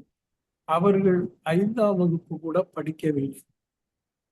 அவர் காலத்தில் அண்ணா அவர்கள் முதலமைச்சராக இருந்தார்கள். பெரியார் அறிமுகப்படுத்திய சுயமரியாதை திருமணத்திற்கு சட்ட அங்கீகாரம் இல்லாமல் இருந்தது. நமது நாடு 1947 சுதந்திரம் அடைந்தாலும் கூட 20 ஆண்டுகளாக, அதாவது 1967 வரை நமது தமிழர்கள் வீட்டு திருமணங்களை பார்ப்பன புரோகிதர்கள் கலந்து நடத்தி வைத்தால்தான் அது சட்டப்படி செல்லுபடியாகக்கூடிய திருமணம் என்று நிலை இருந்தது. இந்த நிலையை வலியுறுத்தி உறுதி செய்து சென்னை உயர் நீதிமன்றமும் 1954 தீர்ப்பு வழங்கியிருக்கிறது. எனவே இந்த இழிவை போக்குவதற்காக பேரறிஞர் அண்ணா அவர்கள் சுயமரியாதை திருமணம் சட்டப்படி செல்லுபடியாகும் என்கிற சட்ட திருத்தத்தை கொண்டு வந்தார். அவரிடம் முதன்மை செயலாளராக இருந்தவர் சபாநாயகம் ஐயா அவர். அந்த சட்ட திருத்தத்தின் வடிவத்தை பேரறிஞர் அண்ணா அவர்கள் முதன்மை செயலாளரை அழைத்து, ஐயா இதை தந்தை பெரியார் அவர்களிடம் காண்பியுங்கள், அவர் ஒப்புதல் அளித்த பின்பு இதை சட்டமன்றத்தில் வைத்து சட்டம் இயற்றி விடலாம் என்று சொல்லி அனுப்பினார். அப்பொழுது அந்த முதன்மை செயலாளர் தந்தை பெரியார் அவர்களை சந்தித்தார். தந்தை பெரியார் அவர்கள் 5ஆம் வகுப்பு வரை மட்டுமே படித்தவர். அந்த சட்ட வரைவு என்பது ஆங்கிலத்திலே இருந்தது. அதிலே ஒரு வரி, any form of marriage by tying thali and exchange of garlands, அது தாலி கட்டியும் மாலை மாற்றியும் வேறு எந்த வடிவத்தில் நடக்கிற திருமணமானாலும் என்று வரும். அந்த வரியை பார்த்துவிட்டு தந்தை பெரியார் அவர்கள் சொன்னார்கள், இதில் by tying thali and exchange of கார்லண்ட்ஸ் என்று இருக்கிறதே, இதில் அண்டு என்ற சொல்லுக்கு பதிலாக ஆர் என்ற சொல்லை பயன்படுத்தலாமே என்று தந்தை பெரியார் அவர்கள் சொன்னார்கள். இதை என்னுடைய கருத்தாக முதலமைச்சருக்கு சொல்லுங்கள் என்று பெரியார் அவர்கள் சொல்லி அனுப்பினார்கள். முதன்மை செயலாளர் வந்து முதலமைச்சர் பேரறிஞர் அண்ணா அவர்களை சந்தித்து, ஐயா தந்தை பெரியார் அவர்கள் இந்த ஒரு திருத்தத்தை செய்ய வேண்டும் என்று சொன்னார்கள். By tying thali and exchange of கார்லண்ட்ஸ் என்று இருப்பதற்கு பதிலாக அண்டுக்கு பதிலாக ஆர் என்ற சொல்லை பயன்படுத்த வேண்டும் என்று சொல்லி இருக்கிறார்கள் என்றவுடன் அண்ணா அவர்கள் சொன்னார்கள், பாருங்கள் சபாநாயகம், நீங்கள் ஒரு IAS படித்தவர், நான் 3 MA படித்தவன். எனக்கு தோன்றாத அந்த கருத்து சமூக நீதியிலான கருத்து, பகுத்தறிவு சார்ந்த கருத்து, இன உணர்வோடு உள்ள கருத்து தந்தை பெரியார் அவர்களுக்கு தோன்றுகிறது பார்த்தீர்களா? அதனால்தான் அவர் பெரியார் என்று அண்ணா அவர்கள் வியந்தார்கள். இதுதான் பட்டறிவின் சிறப்பு. எவ்வளவுதான் படித்திருந்தாலும் அந்த சமூக பார்வை என்பது பட்டறிவு உள்ளவர்களுக்குத்தான். காமராஜ் ஐயாவை போல, தந்தை பெரியார் அவர்களைப் போல பட்டறிவு மிக்க தலைவர்கள் நம் நாட்டிலே இருந்தார்கள் என்பதை நினைவுபடுத்திய அம்மா லட்சுமி ஜெயக்குமார் அவர்களுக்கு நன்றியை தெரிவித்துக் கொள்கிறேன். அதில் அவர் சொன்ன ஒரு கதை மிகவும் ரசிக்கும்படியாக இருந்தது. அந்த ஒரு வீட்டில் திருடன் வந்து விடுகிறான். திருடர்கள் அப்பொழுது வீட்டுக்காரர்கள் காவல் நிலையத்திற்கு திரும்ப திரும்ப தொலைபேசியில் அழைத்தாலும் அவர்கள் வரவே இல்லை, அசட்டையாக இருந்தார்கள். பின்னர் அவர்கள் துப்பாக்கியால் சுடப்பட்டார்கள் என்றால் அடுத்த நொடியே வந்தார்கள் என்ற அந்த செய்தியும் முத்தாய்ப்பாக முதியோர் என்றால் சும்மாவா என்று சொல்லிக் கொடுத்த அந்த கதை மிகவும் ரசிக்கையாக இருந்தது, அருமையாக இருந்தது. அம்மா லட்சுமி ஜெயக்குமார் அவர்களுக்கு எனது மனமார்ந்த வாழ்த்துதலையும் பாராட்டுதலையும் தெரிவித்துக் கொள்கிறேன். வாய்ப்புக்கு நன்றி, வணக்கம். நன்றிங்க ஐயா. அடுத்ததாக வாழ்த்துரை வழங்குவதற்கு திருக்குறள் காமராசையா அவர்களை அன்புடன் அழைக்கிறேன். பல கற்பினும் மற்றும் இதுதான் வள்ளுவர். நுண்ணிய நூற்பல கற்பினும் உண்மை அறிவீர்கள். இன்று 2155வது அரங்கில கூட்டுறவு வங்கியின் ஓய்வு பெற்ற உதவி பொது மேலாளர் லட்சுமி ஜெயக்குமார் அவர்கள் ரொம்ப மனிதநேய மிக்கவர்கள். ஐயா, என்னால வர முடியாது, இருந்தாலும் கூட தஞ்சாவூர் நிகழ்ச்சிக்கு என்னால் ஆன உதவியை உடன் செய்கிறேன் என்று ஒரு 3000 ரூபாயை நம்முடைய அன்னபூர்ணிக்கு அடுத்தபடியாக போட்டார். அந்த அளவுக்கு ரொம்ப தன்னம்பிக்கை உரையாளர். அதாவது கல்லூரியில் படிக்கும்போது சென்னை வானிலத்தில் உரையாற்றியவர், பெருமைக்கெல்லாம் உரியவர். அம்மா அவர்கள் நிறைய நம் கூட்டத்தில் பேசிட்டாங்க. ஆனால் அவர்களுடைய அறிவுறுத்திய ஐயங்கார் குல மேல்நிலைப் பள்ளி தலைமை ஆசிரியர் அம்மா அவர்கள் ஓரிரு முறை தான் பேசிப்பாங்க. அம்மா அவர்கள் நிறைய முறை அரங்கத்துக்கு வந்து ஒரு சிறப்பான உரையை தந்திருக்கிறார்கள். அது பட்டறிவும் படிப்பறிவும் என்ற தலைப்பில் இன்னைக்கு சிறப்பான உரை. இந்த படிப்பறிவு என்பது புத்தகங்கள் மற்றும் கல்வி மூலம் பெறும் கோட்பாட்டு அறிவு. பாட்டு என்பது வாழ்க்கையின் அனுபவங்கள், நடைமுறை சிக்கல்கள் மற்றும் களப்பணி மூலம் பெரும் ஞானம். இப்படி இந்த விஷயங்களை உணர்வு பிரித்து நம்ம எல்லாம் உலகை பற்றிய அடிப்படை உண்மையும் அறிவியல் வரல தகவல் அறிமுகப்படுத்துகிறது ரொம்ப சிறப்பா. நாம் பாதையை சரியான திசையில் பயனளித்த உதவுகிறது, திசை காட்டியாகவும் இருக்கிறது. இது ஒரு எல்லைக்கு உட்பட்டது. நடைமுறைக்கு வரும்போது சில நேரங்களில் மாற்றங்களை சந்திக்க நேரிடும். ஆனால் பட்டறிவு இருக்குதே, அது அப்படி கிடையாது. நிஜ வாழ்க்கையில் எப்பொழுதும் இக்கட்டாக சமாளிக்கும் இருக்கிறது. அனுபவத்தின் மூலம் கற்றுக்கொள்ளும் பாடங்கள் வாழ்நாள் முழுவதும் மறக்காது. புத்தகங்கள் சொல்லாத சமூக யதார்த்தங்களையும் மனிதர்கள் மனநிலையும் புரிந்து கொள்ள உதவுகிறது. இப்படி பட்டறிவு ஒரு வாகனத்தின் விலக்கு போன்றது. முன்னால் என்ன இருக்கிறது என்பது அறிய உதவும். ஆனால் அந்த வாகனத்தை சரியாக ஓட்டி செல்லும் திறன் பட்டறிவுக்கு ஆகும். இவ்விரண்டு இணையமும்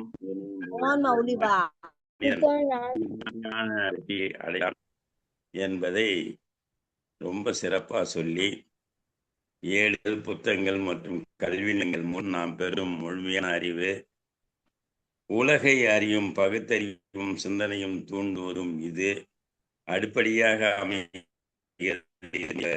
இலக்கை நோக்கி வழியை காட்டுகிறது. இப்படி சமூகத்தில் வாழும்போது அன்றாட நிலைகளை எதிர்கொள்ளும் போது நாம் சொந்த அனுபவங்கள் மூலம் நாம் கற்றுக்கொள்ளும் பாடம் நடைமுறை சிக்கலை தீர்க்கவும் சரியான முடிவுகளை எடுக்கவும் உதவுகிறது. பட்டறிவு என்பது போன்றது, படிப்பறிவு என்பது விதை போன்றது, பட்டறிவு என்பது போன்றது. படிப்பறிவு நமக்கு வழிகாட்டும், ஆனால் அந்த வழியில் நடக்கும் தடைகளை தாண்டி எப்படி வெல்வது என்பதை பட்டறிவு கற்றுத்தரும். படிப்பறிவை நடைமுறை வாழ்க்கையில் பயன்படுத்தும் போது கிடைக்கும் முதிர்ச்சியே உண்மையான அறிவு. இந்த உண்மையான அறிவு தான் நுண்ணிய நூற்பக்கப்பினும் மட்டும்தான் உண்மை அறிவு. நடைமுறை சிக்கலை தீர்க்கவும் சரியான முடிவுகளை எதிர்க்கவும் உதவுகிறது. அந்த பயன்தான் படிப்பறிவு என்பது. ஆனால் நூல் அறிவும் உலக அனுபவமும் இணைந்தும் போதுதான் ஒரு முழுமையான வெற்றிகரமான ஆளுமை உருவாகிறது. படிப்பறிவு பட்டறிவை விட வலிமையானது. பட்டறிவு படிப்பறிவை விட என்பது அறிஞர் ஆல்பர்ட் ஐன்ஸ்டீனுடைய கொள்கை என்பதை இப்போது உணர்ந்திருக்கிறோம். அந்த வகையில ஐயா அவர்கள் சொன்னதை போல உண்மையிலேயே அந்த எந்தெந்த மாணவர்கள் வரணும், டாக்டர் ஆகணும் அப்படிங்கிறத ரொம்ப எளிமையில நம்ம கல்வி தந்தை அவர்கள் சொன்னார்கள் என்பதை சிறப்பாக சொன்னார்கள். அந்த வகையில இந்த சிறப்பாக உரையாற்றி அமர்ந்திருக்கிற லட்சுமி ஜெயக்குமார் அம்மா அவர்களுக்கு என்னுடைய பாராட்டுகளையும் வாழ்த்துக்களையும் சொல்லி நிறைவு செய்கிறேன். நன்றி, வணக்கம், வாழ்த்துக்கள்.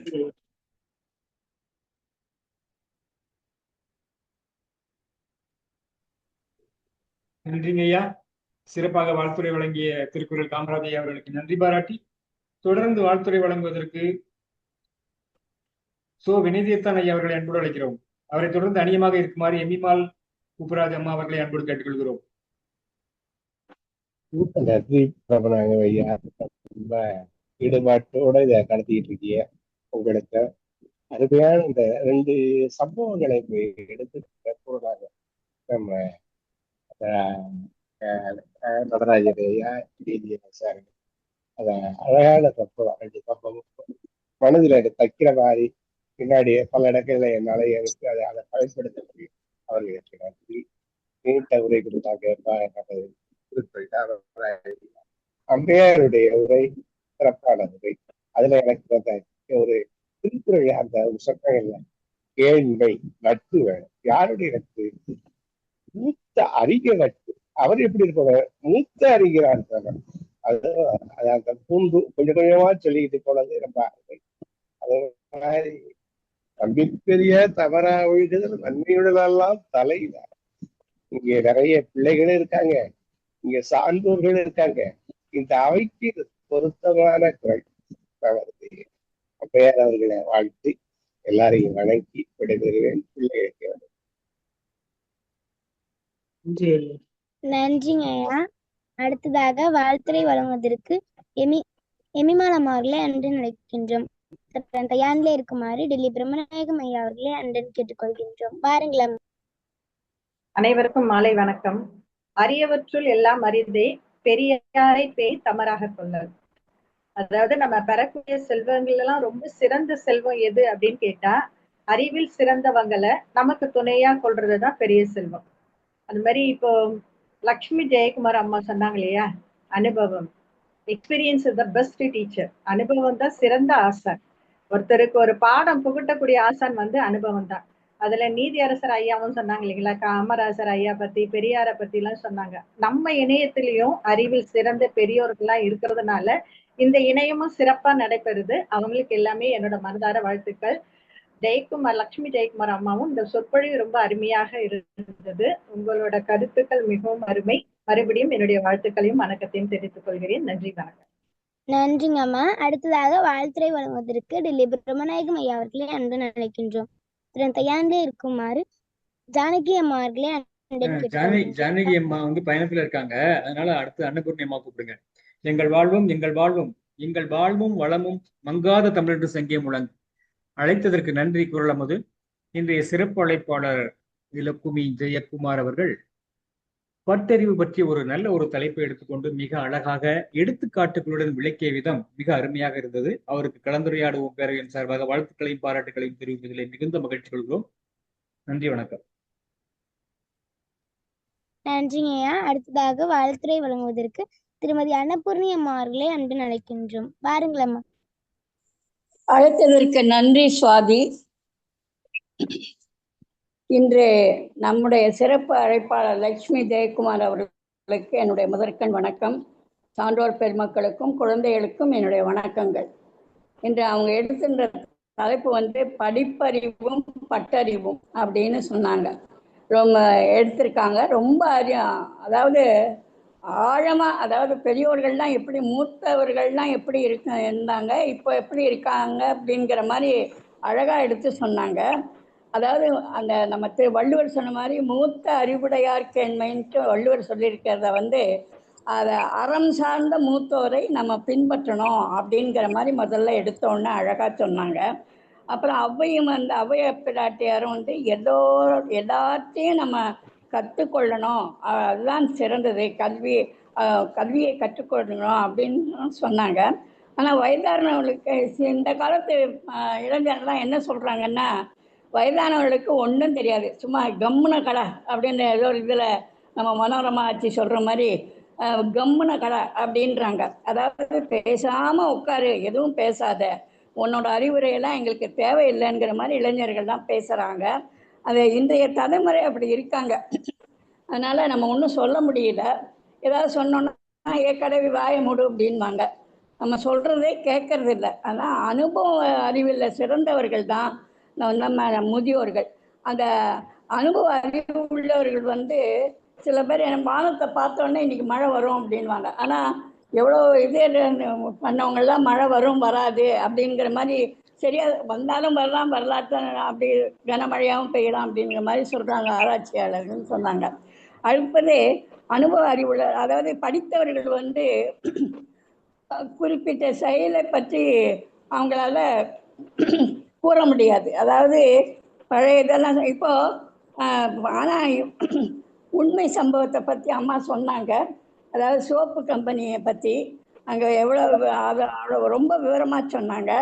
அந்த காலி டப்பா வந்தது அப்படின்ட்டு ஒரு கம்பெனியிலேருந்து பதில் வந்தோடனே எல்லாரும் என்ன பண்ணுறதுன்னு தெரியுமா, அந்த வாட்ச்மேன் சொல்கிறாரு, அந்த இடத்துல ஃபேனை வச்சா காலி டப்பா பறந்துடும் இல்லையா அப்படின்றாரு. அப்போ அவருடைய அந்த இது எல்லாருமே ஒத்துக்கிறாங்க. அந்த மாதிரி இப்போது என்னுடைய குழந்தைக்கு, அதாவது நான் எங்கள் 3வது பையன், அவனுக்கு அள்ளுமாந்த மாதிரி வந்தது. அப்போ என்ன செய்யறதுன்னு தெரியாமல் முழிச்சிட்டு இருந்தோம். அப்போ எங்கள் பாட்டி என்னுடைய பாட்டி என்ன சொன்னாங்கன்னா, வேப்ப எண்ணெயை சுட வச்சு லேஸ் சுட வயத்தில் அப்படியே தடவுமா சுற்றி விட அப்படின்னாங்க. கொஞ்ச நாள் சொந்த உடனே அந்த அள்ளுமாந்தம் நின்று போச்சு. இது பெரியவர்களுடைய அந்த அறிவு நம்ம பின்பற்றணும். அந்த மாதிரியெல்லாம் நம்ம அது கற்றுக்கணும். அதுக்கு அடுத்தது குழந்தைக்கு அந்த பாட்டி வைத்தியம் சொன்னது ரொம்ப அருமையாக இருந்தது. அப்புறம் பெரியவர்கள் மரம் போன்றவர்கள் அப்படின்னாங்க. இனத்தினாலும் அது கலையை இது பண்ணி பழங்கள் கொடுத்து நிறைய கிளைகள்லாம் இது பண்ணுறது, அந்த மாதிரி முதியோர்கள் அப்படின்னு மூத்தோர்கள்னு சொன்னாங்க. அப்புறம் அந்த ஒரு அரசர் வைக்கும் போட்டி ரொம்ப அருமையாக இருந்தது.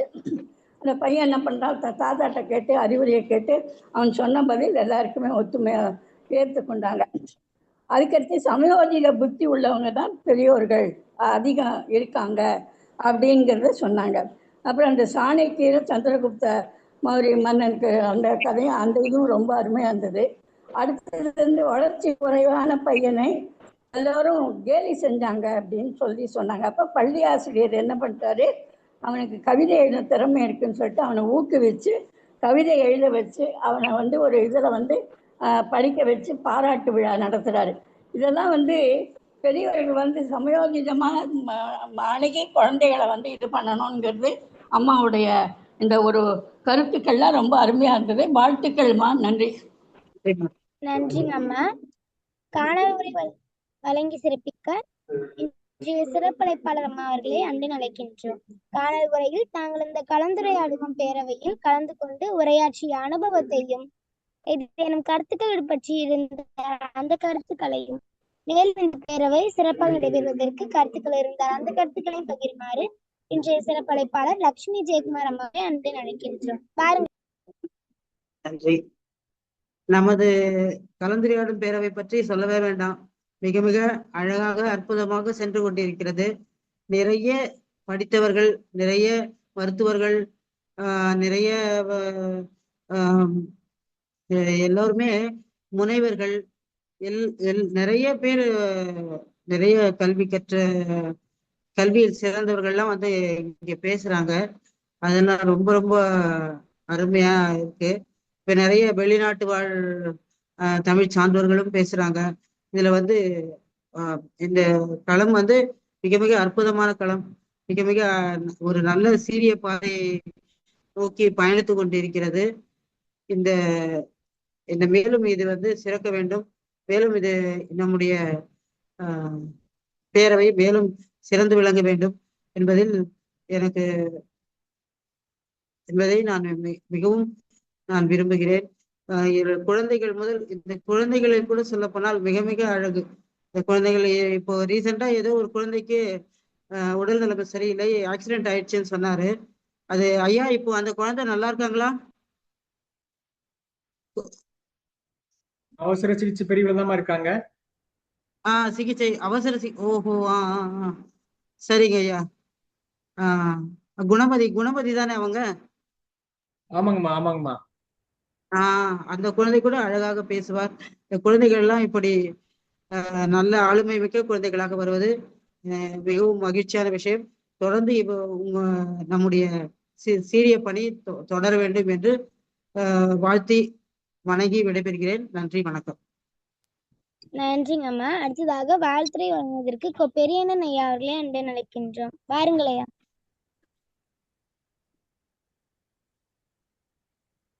பெரியண்ணன் ஐயா,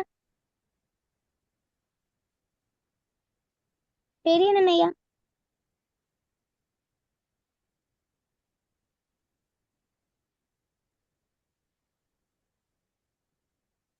வணக்கம். என்னுடைய இயல்பு சரியில்லாததுனால பேச இயலலம்மா. அம்மா அன்னபூரணி அம்மா பேசின பிறகு ஒருத்தர் வாழ்த்துறையே கிடையாது. அவர்கள் வாழ்த்தேரி எல்லாருக்கும் பொறுமை என்று சொல்லி வாய்ப்புக்கு நன்றி. மிக அருமையாக உரையாற்றிய அம்மா அவர்களை பாராட்டுகிறேன். வணக்கம். நன்றிங்கம்மா. நன்றிங்கய்யா. இத்துடன் 2ஆம் பகுதி நிறைவடைந்து விட்டது. 3ஆம் பகுதி கலந்துரையாடுவோம் பேரவை தமிழ்நாடு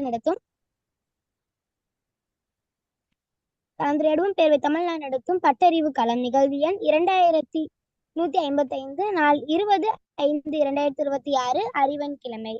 இன்று சிறப்பளிப்பாளராக உரையாற்றிய லட்சுமி ஜெயக்குமார் அம்மா அவர்கள் இன்று நம்மிடம் உரை வழங்கியமைக்காக அம்மா அவர்களுக்கு மனமார்ந்த நன்றி தெரிவித்துக் கொள்கின்றோம். நன்றிங்க அம்மா. இன்றைய சிறப்பளிப்பாளர் அம்மா அவர்களுக்கு பாடு சான்றிதழ் புலனம் மூலமாக வழங்கப்படும். நன்றி உரை. இன்று திருக்குறளுக்குரிய சகோதர சகோதரிகள் அனைவர்களுக்கும் மனமார்ந்த தெரிவித்துக் கொள்கின்றோம். இன்றைய குரலும் பொருளும் வரலாற்று செய்தி வழங்கிய டில்லி பிரம்மநாயகம் ஐயா அவர்களுக்கு மனமார்ந்த தெரிவித்துக் கொள்கின்றோம்.